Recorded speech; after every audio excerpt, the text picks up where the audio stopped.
Yeah, and people in the area are still trying to wrap their minds around everything that was destroyed. Fox 4's Alex Boyer in Kerrville tonight with more on this. Alex.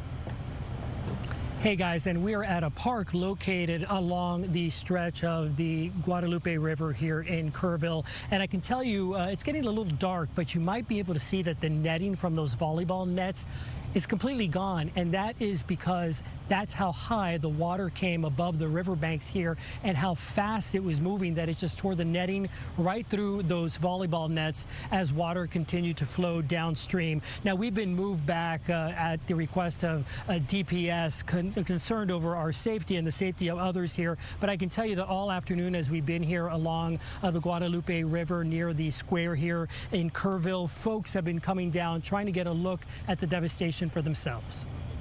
For us living here, coming and seeing it, it's just a different, it's just different. Just driving across this bridge here,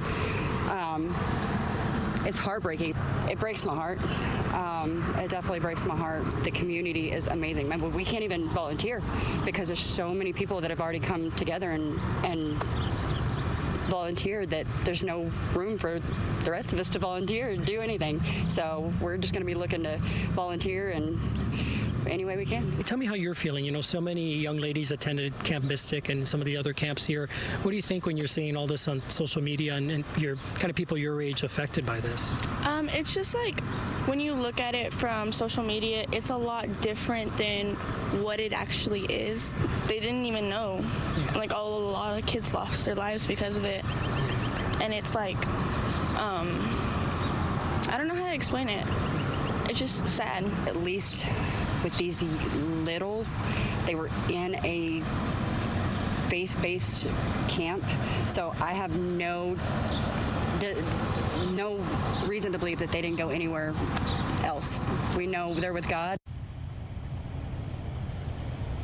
And several search crews are coming to the area to assist in those efforts. I can tell you that Texans on a mission departed from North Texas this morning and will be here throughout the coming weeks. And you know, it's interesting, guys, back in the studio, I've noticed just in the past hour, we've had some news crews pop up on either side of us, one from Australia, another one just landed from Canada. So clearly a lot of eyes from all around the world interested in watching what's happening and what's unfolding here in Central Texas.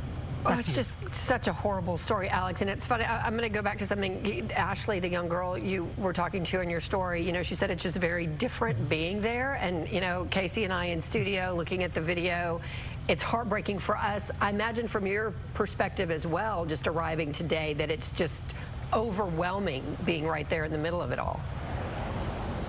Right. You know, what struck me, as you mentioned, with young Ashley there, they had actually gone out of town Thursday night in order to celebrate the Independence Day weekend in Corpus Christi, and then found out what was happening back here in their own hometown. So they wanted to come back here, not to be in the way, but just to make sure that they could be here and be available for anybody who could use their help. And they said when they got over the bridge to the area here, which is where we ended up here just outside of the downtown area, they could not believe their eyes because it did not look like the topography, like the river, like the park they had just seen less than 24 hours prior to that. Of course, this is my first time being down here, so I couldn't say what that looks like for myself, but I can tell you walking down to the banks, seeing the damage for myself, and just seeing these large trees just toppled over, you know just how fast that water was moving and how quickly. It just really does a shock to the system. It's just so frightening. And yeah, Alex, my girls went to camp down in that area, and it is a beautiful, beautiful place, a good community that's coming together to support each other. So it's just heartbreaking. And another night of families going to bed not knowing where their loved ones are. Fox 4's Alex Boyer, fantastic work out there. Thank you for being on the ground. We sure appreciate it. So we talked about people helping one another. Well, many of you have reached out asking how you can help those affected by the flooding. Fox 4 has set up a donation site to send money directly to the Kerr County Flood Relief Fund. So super easy to do. You can scan the QR code on your screen if you're able to donate financially. You can then follow the link to do that.